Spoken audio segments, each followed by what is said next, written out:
ao nosso canal Se Me Deixam Falar. Canal esse que vem trazer vez e voz para as mulheres. Hoje temos duas convidadas especiais que vão falar sobre as leis, que é o tema de hoje.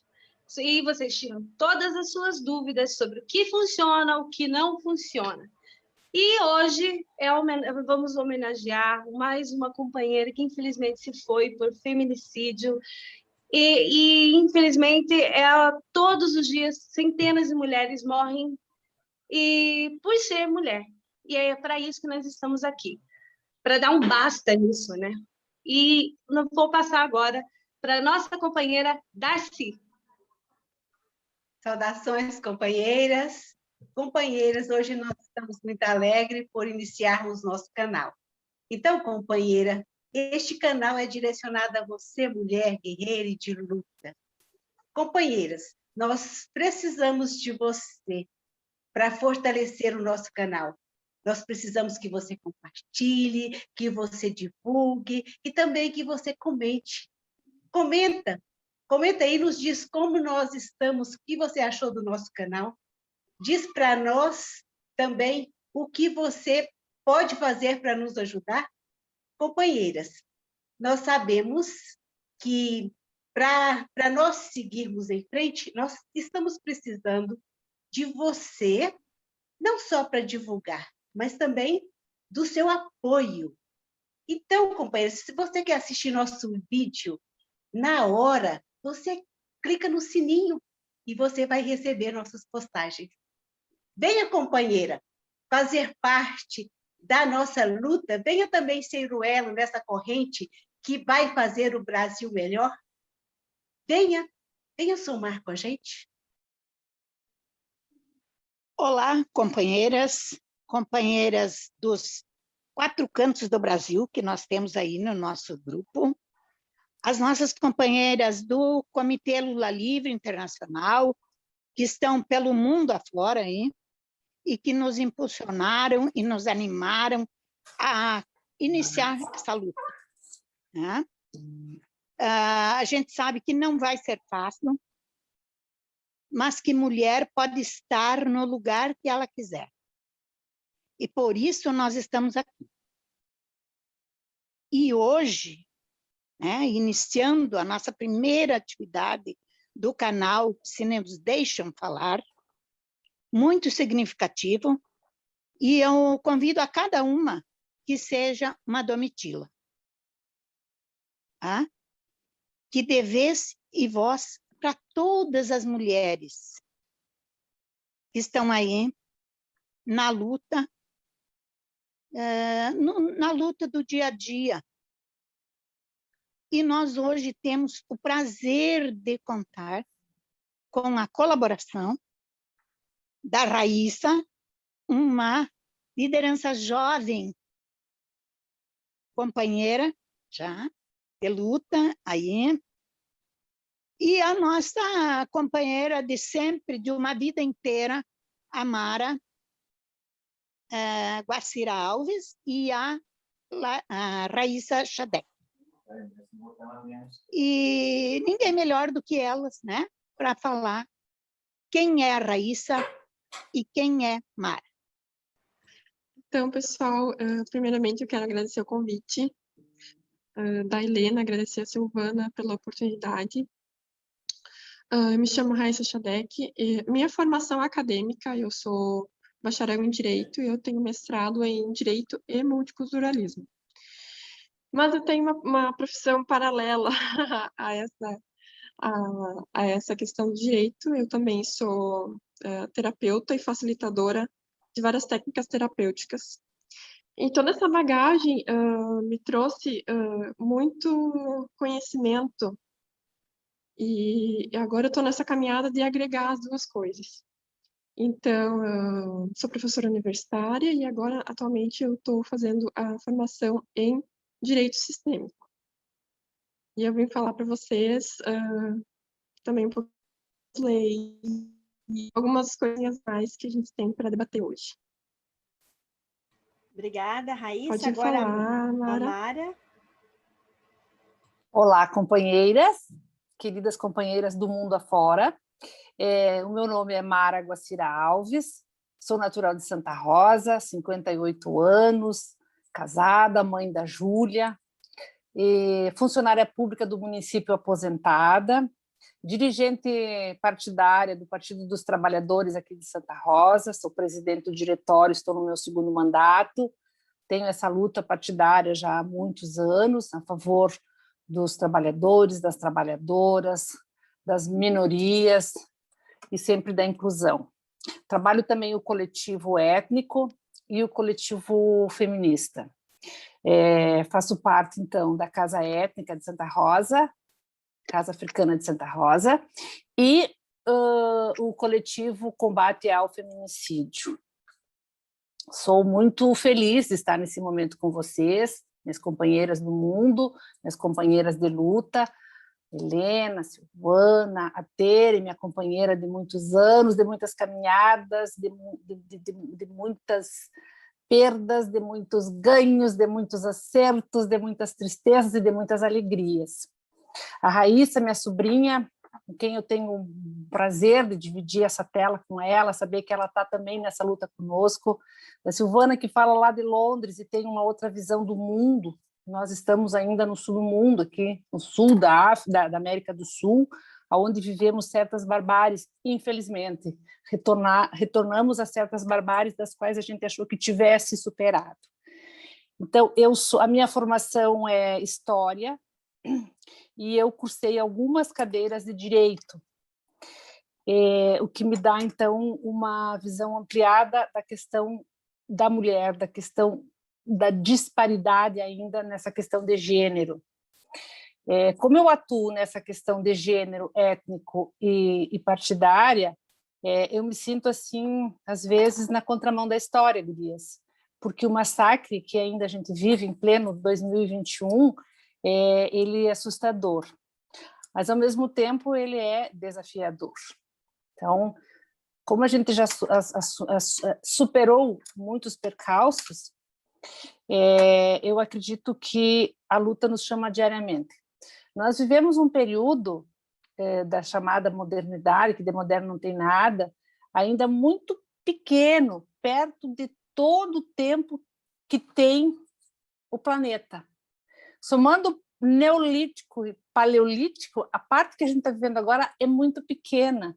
Então, a gente tem a mania de achar que as coisas têm que ser imediatistas. Não, nós temos muito de história. A história nos mostra que é assim, 120, 130 anos de história após a abolição da escravatura é um pequeno tempo dentro da história, né? Então, às vezes, a gente acha que a nossa luta é em vão. Não é. Ela é assim mesmo. Ela é lenta. Fico muito feliz de estar aqui nesse momento, nessa plataforma com vocês. Eu aprendi uma coisa do MST essa semana, quando eu estava lá na reunião deles, que é o seguinte, que a nossa resistência é uma resistência ativa, né?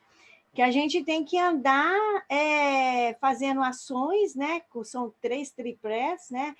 De solidariedade, de resistência com ações, né? Que isso significa ser ativo, né?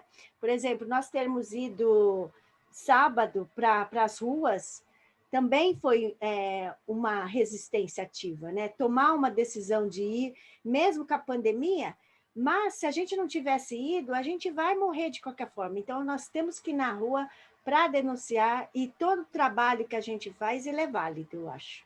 Fala, Darcy. Sim, as meninas vão nos apresentar as leis que protegem a mulher atualmente. Tá? Do regulamento, tá?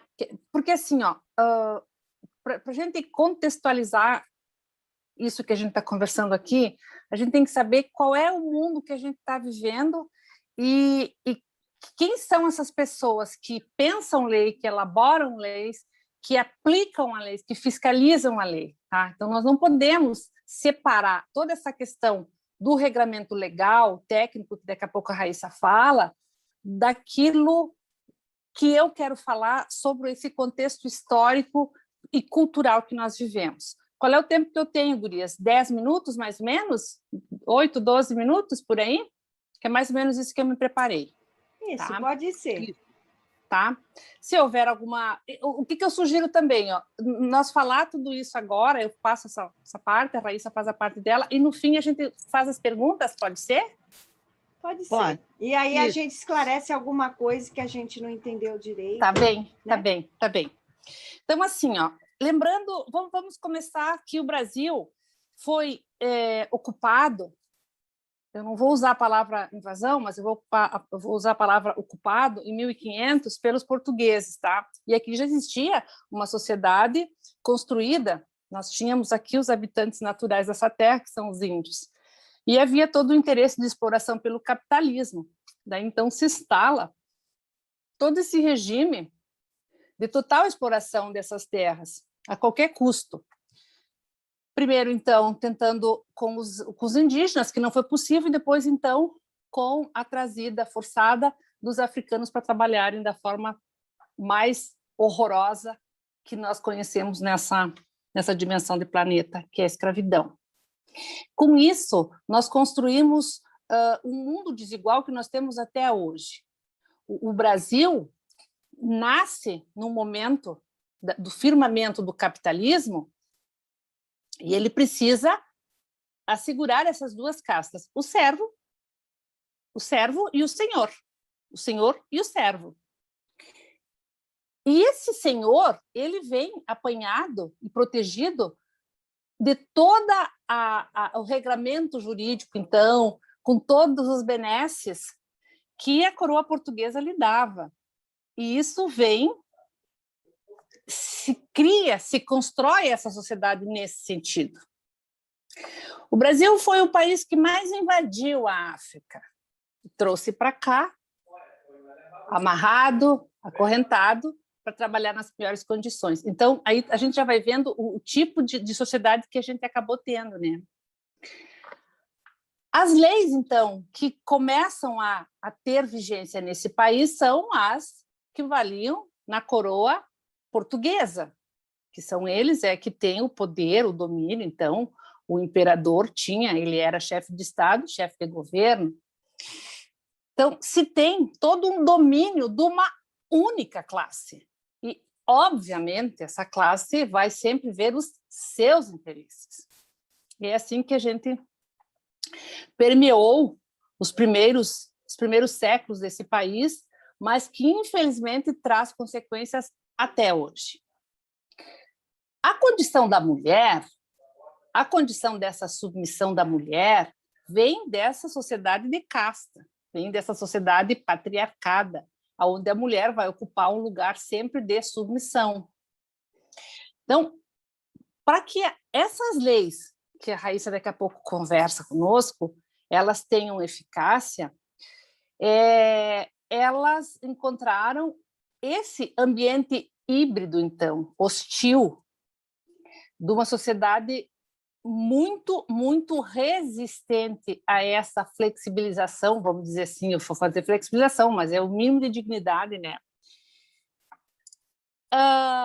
Veja, daqui a pouco eu vou começar a falar os exemplos que acontecem e que a gente pula de alegria quando vê alguma coisa assim, né? Mas que deveria ser muito natural. Isso que nós estávamos conversando agora há pouco. Ter mais senadoras, deputadas, governadoras, presidente da República, mulheres, e nós não conseguimos atingir esse estágio ainda. Infelizmente, nós ainda votamos nos homens, nós ainda entendemos que a nossa condição está ainda na submissão, mesmo que a gente trabalhe, fale, pense, reaja, reflita sobre isso, mas ainda a gente tem muito disso. E nisso, minhas companheiras, a gente acaba tendo uma questão que a gente mesmo autoriza de um homem violento, de uma sociedade violenta, de condições violentas para nós, de condições indignas para nós. Infelizmente, isso, infelizmente, está jogado no inconsciente coletivo, ou consciente coletivo, mas que está no coletivo. Então, as leis estão aí, e elas são, na sua larga escala, muito bem elaboradas. O problema é que nós temos, então, um judiciário comandado por homens, um Ministério Público, mesmo que tenha mulheres, mas ainda com um pensamento machista. Então, os órgãos operadores desse tipo de lei ainda estão muito enraizados nesse pensamento lá colonial e que vem lá dos primórdios. A nossa tentativa vai continuar sendo, a nossa narrativa, aliás, não a nossa narrativa vai continuar sendo na perspectiva de mudar pensamentos, tentar fazer essa reflexão com os jovens, nas novas gerações, mas ainda são passos muito lentos. Eu tenho um exemplo aqui que eu quero dar, que a mulher passa, olha, veja bem, ela passa a votar somente após 1930, com a chegada do Getúlio Vargas no poder através de um golpe. Veja bem que foi violento, né?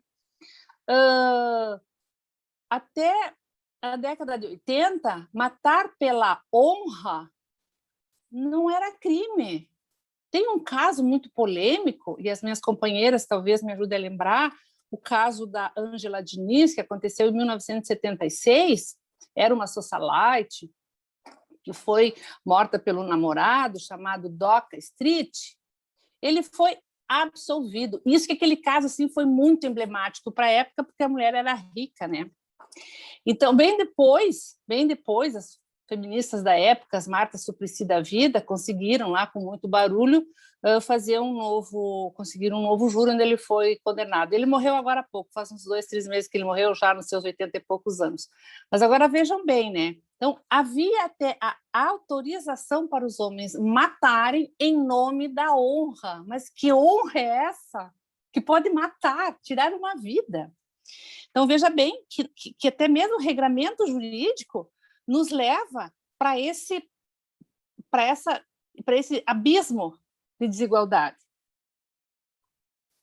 Então, nós tivemos muitas resistências, ainda haverão de haver muitas outras, porque a coisa ainda é muito lenta. Nós tivemos mulheres guerreiras que vão continuar guerreando, vão continuar lutando, vai aparecer muitas Margaridas, vão aparecer muitas Dandaras, vão aparecer muitas Dilma Rousseff, vão aparecer muitas Helena, muitas Silvanas, muitas Maras, muitas Raíssas e por aí afora, mas ainda assim estamos no invisível. Ainda assim, a história não nos dá essa capacidade de alteração ou de mudança de paradigma. Ainda não. Isso não quer dizer que não vai haver, né? Eu estou dizendo que ainda não.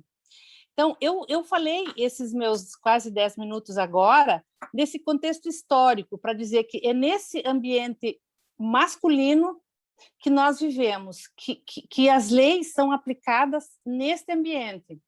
Quando se tem um feminicídio, eu ouço seguidamente, gente, eu estou falando isso, coisas de 2021, pessoas, homens, mulheres, falarem assim, puxa, mas por que ela foi provocar o homem?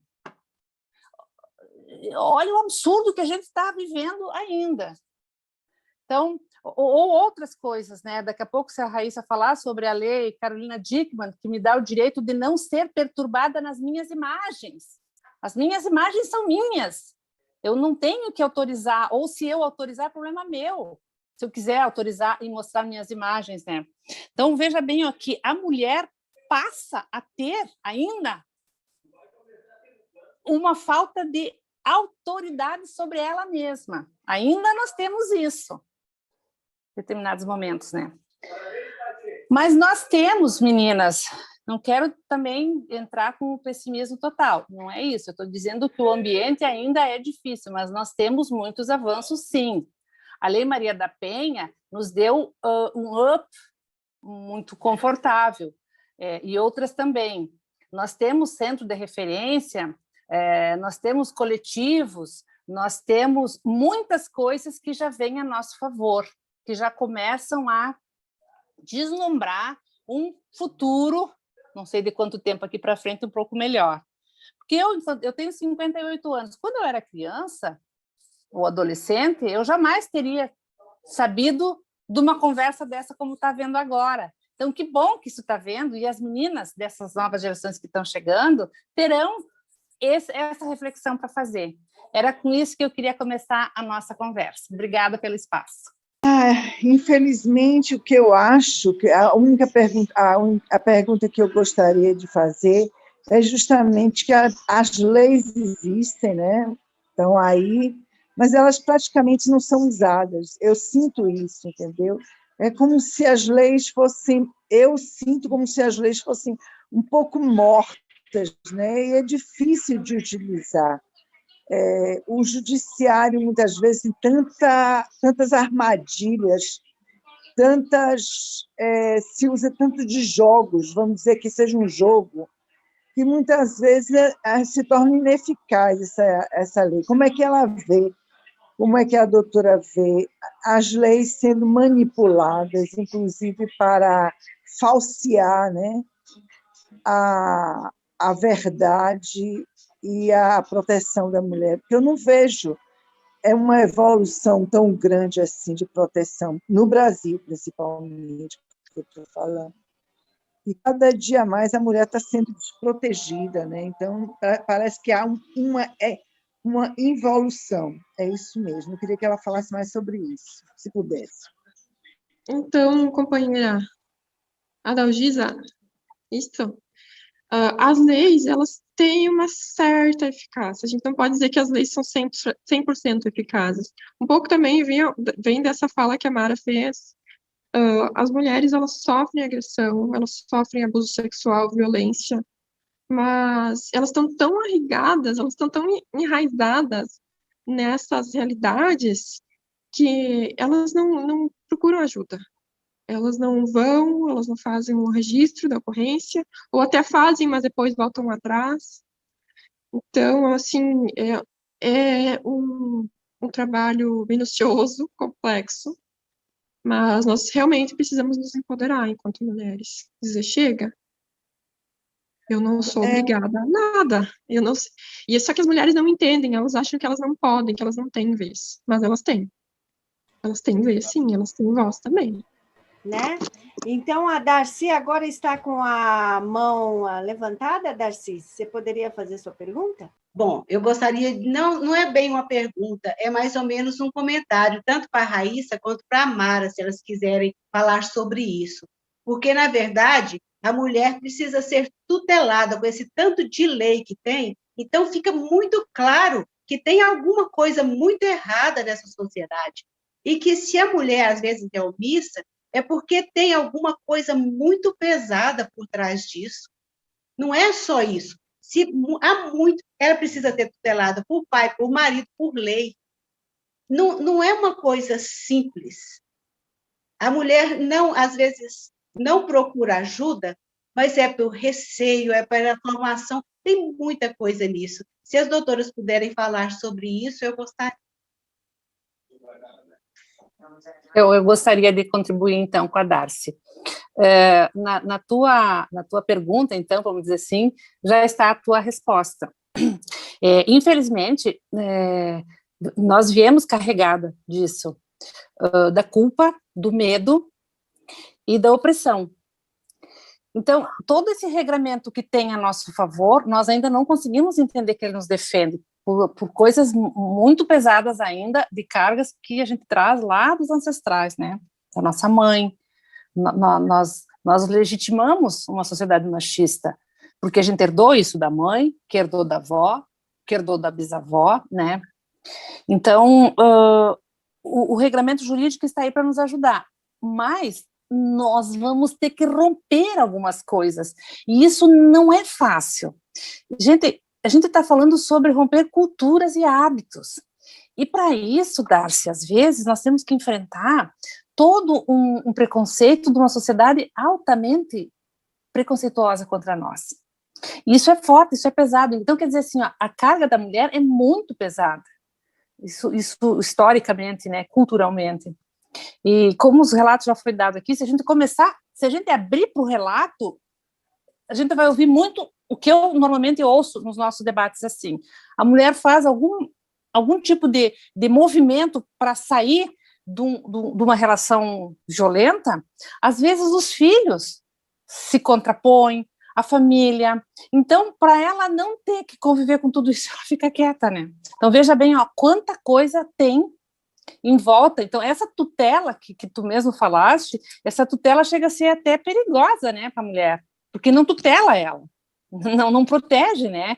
Pelo contrário, ela leva para essa condição ainda muito, muito, muito sofrida. Então, eu acredito assim, ó, que por hora nós vamos ter que trabalhar consciência, nós vamos ter que fazer debate. É mais ou menos por aí. Nós temos muito tempo pela frente, as próximas gerações que virão, com certeza elas estarão melhores informadas do que nós fomos, né? Esse é o nosso papel nesse momento, Darcy. Não sei se a Raíssa quer falar alguma coisa também? Sim, então, sim, a gente sente essa tutela invisível, essa tutela energética, né, por parte da sociedade. E tudo isso, toda essa muralha, ela é composta de paradigmas, de crenças e pontos de vista. E existem várias técnicas que a gente pode acessar e fazer, inclusive meditações, para aos pouquinhos ir quebrando esses paradigmas, essas crenças. Então, se cada um fizer a sua parte, se cada uma escolher fazer diferente, se cada uma escolher começar por si, já é uma grande coisa. Já é uma grande coisa. Então, foi por isso que eu comecei a estudar as terapias. Porque o comportamento, ele só se muda quando uma crença limitante é quebrada e outra crença possa vir para que esse indivíduo possa fazer diferente. Porque se ele continua tendo o mesmo pensamento, a mesma mentalidade, né, de violência, de patriarcado, nós nunca vamos evoluir enquanto sociedade. Mas quando nós, indivíduos, cidadãos, escolhemos realmente fazer diferente, realmente escolhemos quebrar todas as crenças limitantes que limitam a nossa sociedade, a gente realmente pode fazer diferente. Edna, você gostaria de fazer alguma pergunta?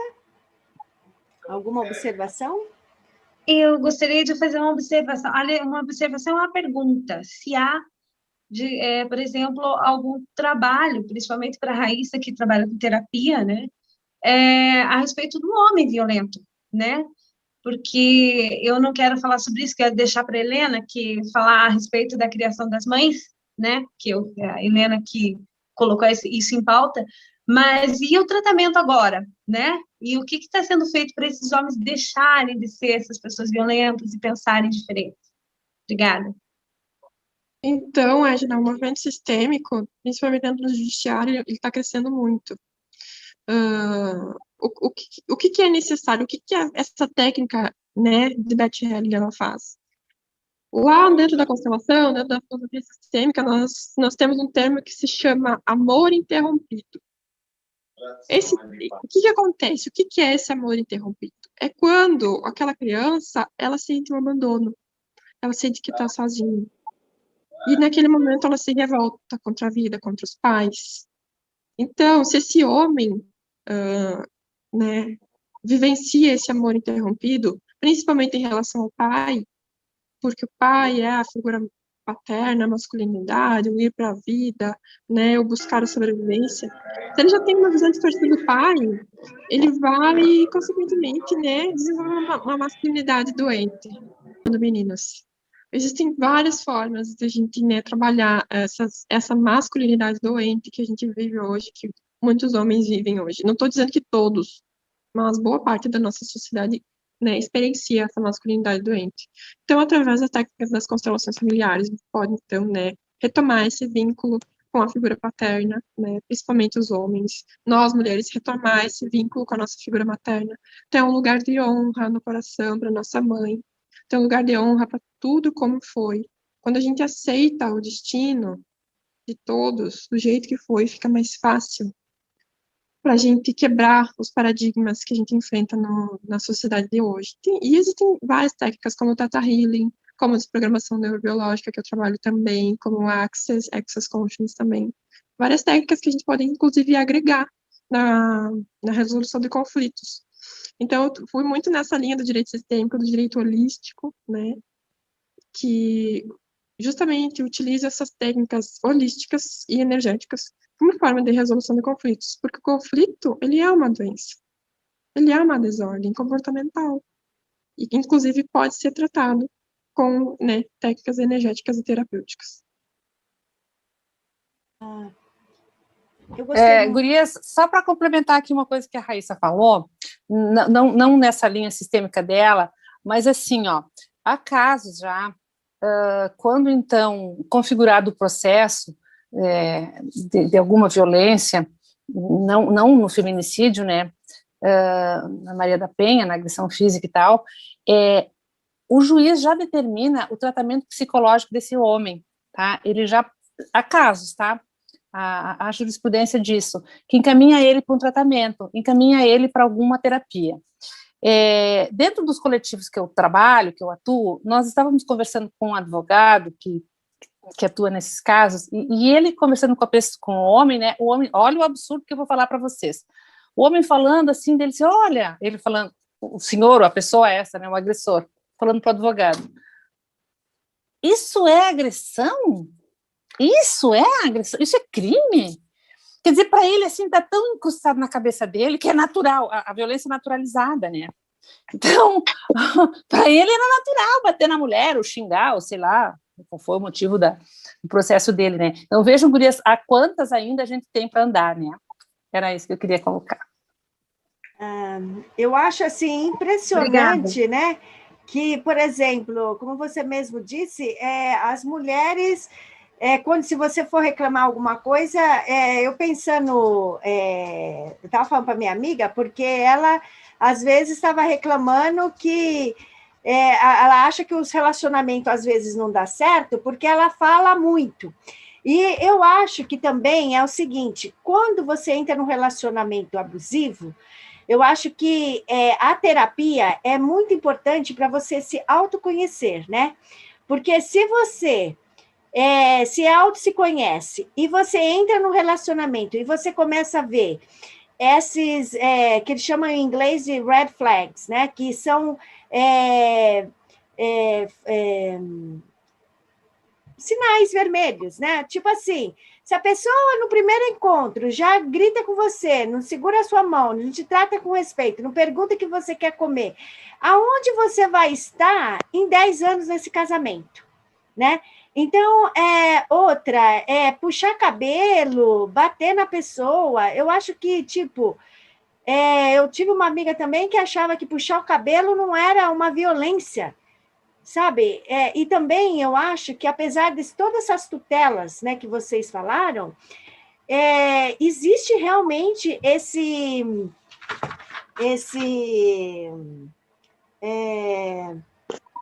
essa consciência coletiva, né? Que você nem sabe de onde, de repente, com 30 anos, você nunca quis ter filho, você engravida e você começa a querer casar porque a sociedade começa a te forçar, né? Te forçar a tomar uma decisão porque acha que uma mulher sozinha, sem filho, não vai ser feliz. Então, eu acho que realmente você está certa. É uma sementinha que aqui a gente está plantando e eu acho que através da meditação guiada, né, que eu também faço, eu fiz psicologia, eu acho que através da meditação guiada, ela é muito favorável, como a Raíssa mesmo disse, tirar um padrão, né, sistemático para colocar outro no lugar, né? Em vez de você ter um pensamento... porque esse pensamento que você acaba caindo na mesma situação sempre que isso não lhe favorece. Quem gostaria de falar alguma coisa, fazer alguma pergunta? Silvana, eu, assim, o que eu tenho falado, e a Mara é testemunha disso, eu já falei isso também aqui no nosso grupo, de que nós mulheres, somos machistas. Nós precisamos nos policiar mais, e a todos os dias e a todos os minutos, porque quem é responsável 90% da educação dos nossos filhos? somos nós, né? O pai, tudo bem, também influi e tudo, mas vocês sabem bem o que eu estou falando. Somos nós que criamos nossos filhos. Somos nós que os educamos assim machista. Somos nós que permitimos que eles façam isso. E a gente, claro, eu sou de uma geração, as minhas filhas já são de outra, né? Já é diferente, mas assim, ó, eu lembro que nós meninas, nós éramos em casa em 4 meninas e 4 meninos, e mais um que a mamãe criou. Nós fazíamos todo o trabalho da casa, inclusive o trabalho da roça. E os nossos irmãos sujavam roupa e corriam na rua. É claro, depois de uma certa idade iam trabalhar fora, mas nós não. Com 7 anos, eu tirava leite de vaca. E a minha irmã está aí, ela pode confirmar isso. Então, eu tentei e tento todos os dias passar isso, tentei sempre e até hoje. Toda vez assim que eu vejo que o meu filho, com as minhas netas e a minha nora, eu fico tentando corrigir a mim e corrigir a ele. E assim como eu faço também com os meus netos, eu tenho 2 netos adultos que já têm namorado. E eu fico sempre, olha, e eu acho que é por aí, nós precisamos mudar essa nossa mentalidade, né? E buscar, a gente sabe que não é toda essa história que a Mara trouxe aí, que a Raíssa depois falando das leis, né? E a Mara falando desde a questão do voto, que só foi lá em 1930 que a gente conseguiu votar, e que até hoje nós conseguimos só votar. Mas quanto que nós temos de representantes? Então, acho que essa consciência, a gente tem que tentar passar todos os dias para as nossas companheiras, e aquilo que eu tenho dito assim sempre, que eu não posso só eu andar, eu tenho que dar a mão para quem está do meu lado e ajudar para que essa pessoa possa andar junto comigo. Senão, será que é esse o meu? E uma questão que eu acho que a Raíssa pode, não sei se ainda nós temos tempo, Silvana, é falar, que eu gostaria que ela abordasse um pouquinho assim, ó, de como onde a gente buscar essa questão aí da garantia das leis. Que caminho, por exemplo, a mulher tem que trilhar para fazer garantir isso? Então, Pode ser, meninas? Pode ser, sim. O primeiro passo, né, é ir na delegacia, fazer o boletim de ocorrência, ir na delegacia da mulher, ou fazer uma denúncia no Ministério Público, tá? E até o Estado, para que o Estado saiba o que está acontecendo nessa sociedade, porque se a gente não falar, o Estado não vai saber, as autoridades não vão saber que a gente está precisando da proteção do Estado. Então, primeira coisa, ir lá, né, sofreu uma violência, vai lá, faz boletim de ocorrência, vai na delegacia da mulher, ou então vai até o Ministério Público, né? Eu trabalhei no Ministério Público, então agora é muito mais fácil de a gente chegar e falar com o assessor, com o promotor, ou até mesmo com o assessor do juiz, né? Inclusive essas reuniões como nós estamos tendo agora, de conscientização para outras mulheres, para que elas saibam que elas têm voz e vez, que elas podem ir atrás dos seus direitos. Porque muitas vezes a gente acha que não pode, mas a gente pode sim. A gente pode escolher fazer diferente. Então, como a Helena estava falando, né, e como a Mara também falou, a violência contra a mulher, o comportamento patriarcal, ele está enraizado, ele é normalizado, mas não normatizado. Então, o mais difícil é fazer diferente. Fazer igual a gente sabe, mas fazer diferente é difícil. Mas a gente não pode desistir. Não pode desistir. E quanto mais conversas assim, mais né, encontros falando sobre empoderamento feminino, ainda mais na esfera acadêmica, que também está crescendo muito.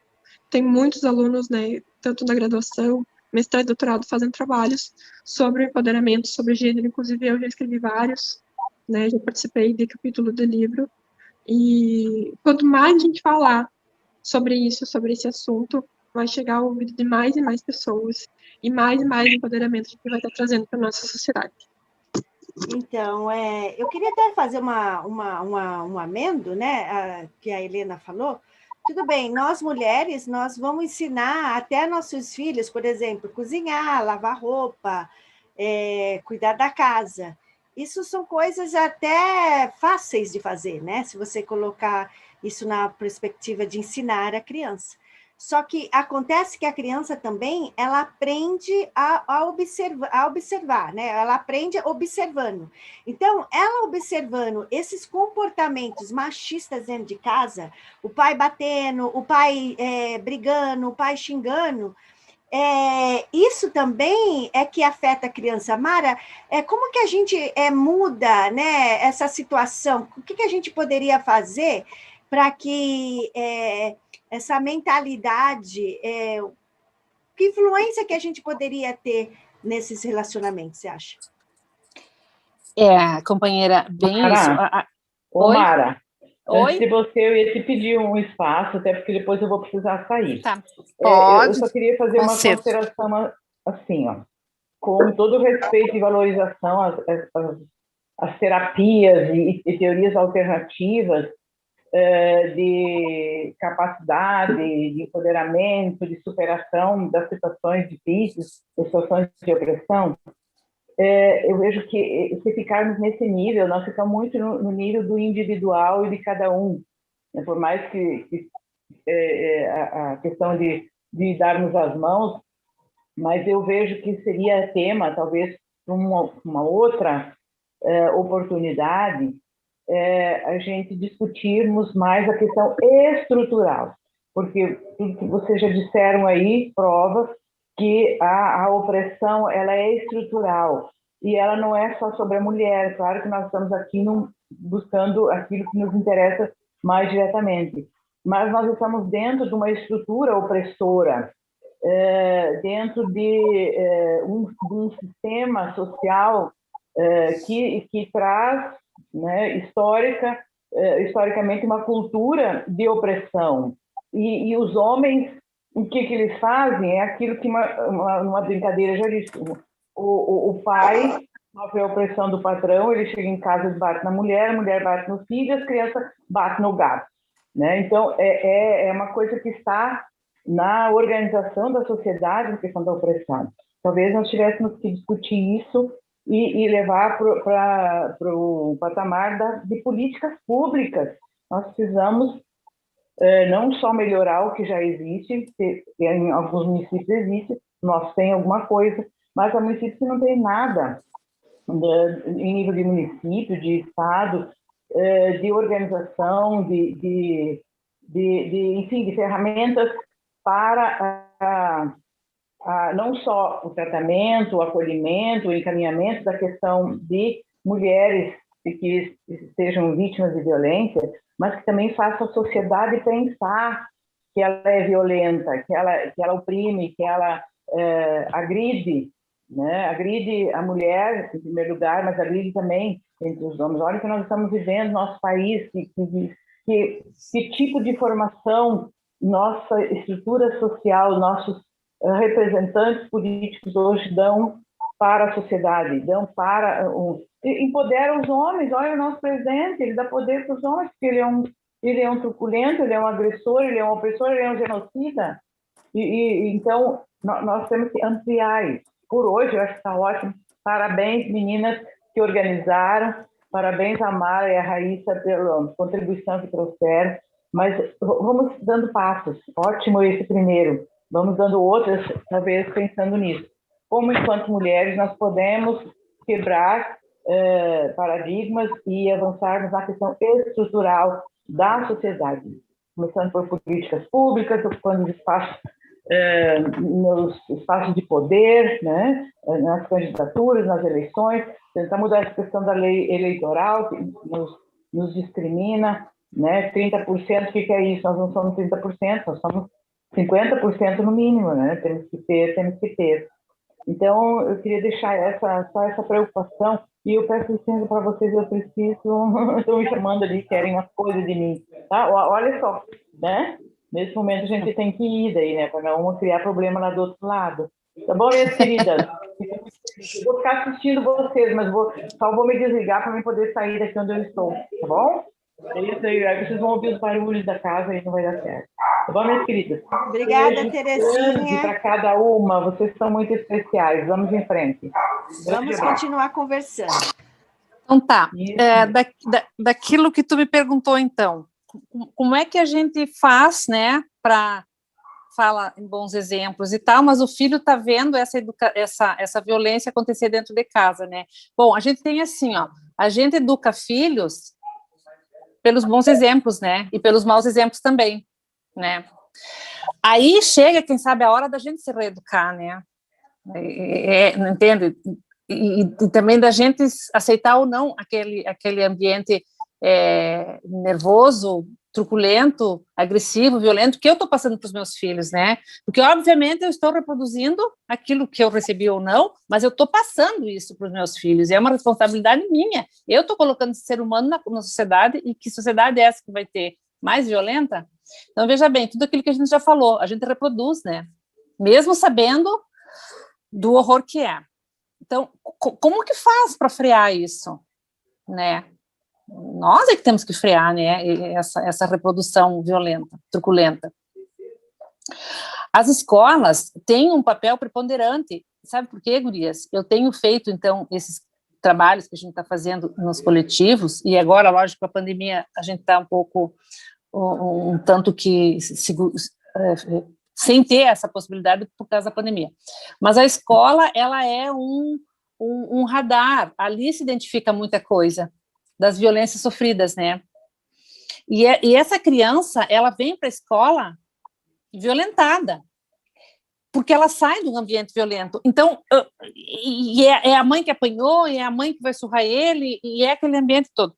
Então, como é que se faz isso? Como é que se faz, né? Eu quero complementar uma coisa antes também falado sobre como que a mulher age no momento da agressão, mas onde ela tem que correr. Em primeiro lugar, como disse a Raíssa, muito bem fazer a denúncia, ou na delegacia, ou no Ministério Público, enfim. Aqui em Santa Rosa, cidade onde eu moro, e acredito que muitas outras cidades tenham também, o Centro de Referência de Defesa da Mulher. Tem isso, tem as casas de passagem e tal. E às vezes, muitas não fazem uso disso, ou por medo, ou porque não conhecem, ou porque não têm noção de onde elas podem ir. Mas, para o além da denúncia, tem que ter uma gama de defesa e de acolhimento dessa mulher. O Centro de Referência, o Ministério Público, enquanto ocorre o processo do homem sair de casa, ou seja lá o que for, a proteção que for necessária para essa mulher. O Estado está aqui para isso, mas o Estado tem que ser provocado. Então, gurias, eu não sei se eu respondi toda a pergunta que me foi feita, mas era mais ou menos nisso, né? Como é que a gente freia esse ciclo de violência? Fica aqui a dica. Então, eu acho que com o tempo, né? Com esse tipo de iniciativa que estamos tendo aqui, nós começamos a forçar que hajam mais, né, elementos, como que a Dilma colocou em Brasília, né, a Casa da Mulher, né?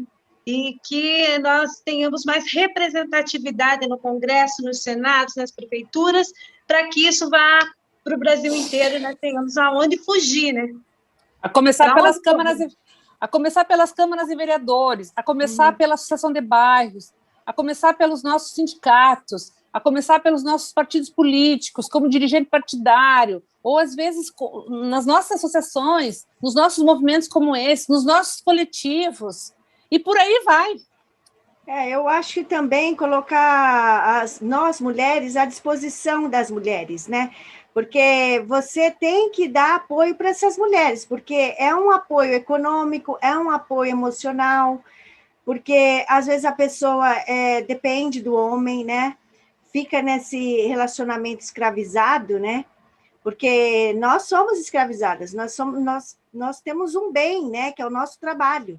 E os homens sabem disso, e eles abusam do nosso trabalho.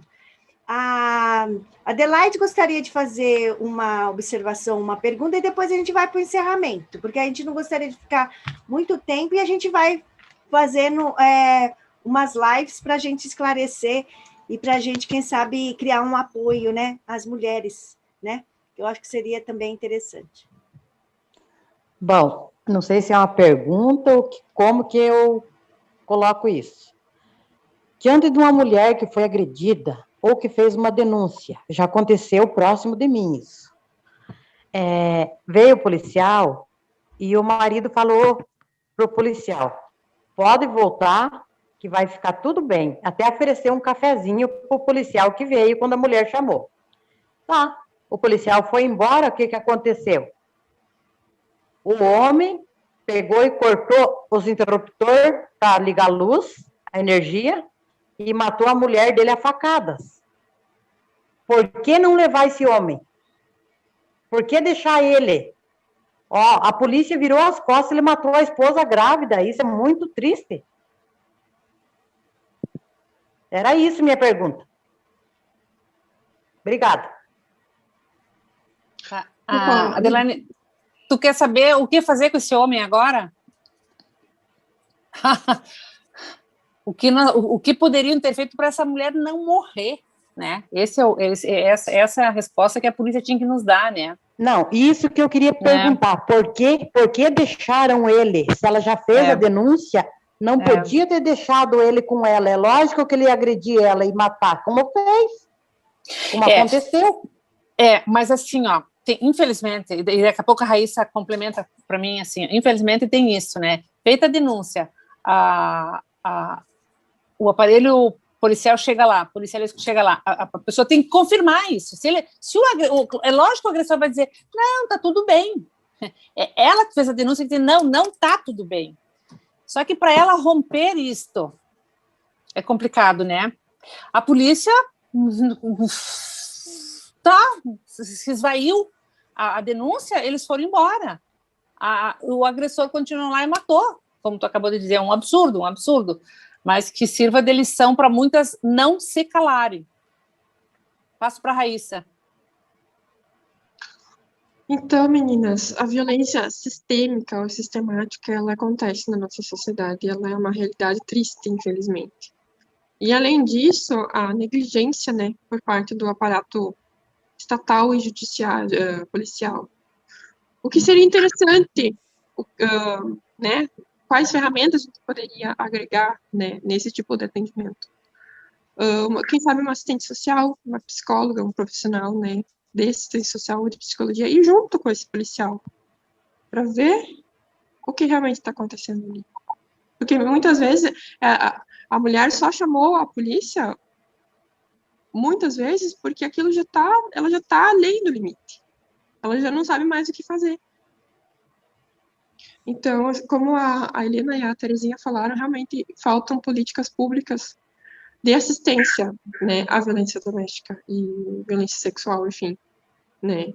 Realmente o Estado poderia fazer algo mais por isso, por essa mulher, né, e por esses homens, por essa masculinidade doente também, para que esse homem, que na verdade é uma vítima da sociedade também, para que ele realmente possa se tratar e vir, né, para uma racionalidade saudável, digamos assim. Mas, infelizmente, é isso que nós enfrentamos, a negligência policial e estatal. Poderia falar, não Mas só... breve, por favor, porque a gente já vai quase encerrar, né? Porque o tempo todo que eu verifico é que está também o problema na família, está o problema na mulher, mas também eu vejo uma decadência, né, com muita tristeza, do judiciário. O judiciário ele tem que ser revisto, ele tem que ser olhado diferentemente, porque nós estamos com um judiciário decadente, é o que eu acho, que eu penso. Sabe qual é a minha sugestão? Para nós continuar conversando sobre isso, né? Nós nos encontrarmos em outros momentos e falarmos, porque é um leque, é um leque esse assunto, assim, quando eu paro para conversar aqui, ou pensar, ou analisar, ou ler, é muita coisa. São muitos os fatores que tornaram essa sociedade doente, né? Seja o judiciário, seja a família, seja a moral, seja a ética, seja a religião, seja um monte de coisa. Então, é importante que a gente tenha isso claro na nossa cabeça, que se baliza muita coisa em volta da gente. E é uma responsabilidade muito grande para nós mulheres, gurias, sabe por quê? Porque nós sofremos a violência, sobre todos os aspectos, e nós temos que ser a forte para aguentar a violência e forte para resolver o problema. Isso é muita coisa para nós, né? E enfrentar tudo isso, e cobrar das autoridades, e cobrar da sociedade, e cobrar da família, e nos cobrar. Então, é bastante coisa. E como é bastante coisa, eu acho que em 1h15, como nós falamos, ainda é pouco. Eu sugiro mais uns encontros assim, ficarei muito feliz em participar. Só que Muito como obrigada, live agora, Mara. não gravada, né? Vamos fazer uma live, se Deus quiser, o próximo programa, eu vou falar muito, e, ó, beleza? Compartilhem, né? Igual a nossa companheira Darcy falou, chamem todo mundo e vamos encerrar, né? Obrigada, guria. Obrigada. Muito obrigada, Mara, Adalgisa, Edeleide, Darcy, né? Helena. Então, a gente vai fechando agora e a gente volta logo. Muito obrigada a todos. Primeiro programa. Tchau, boa Tchau, noite. Melina. Parabéns, gente. Obrigadão, viu? Boa noite.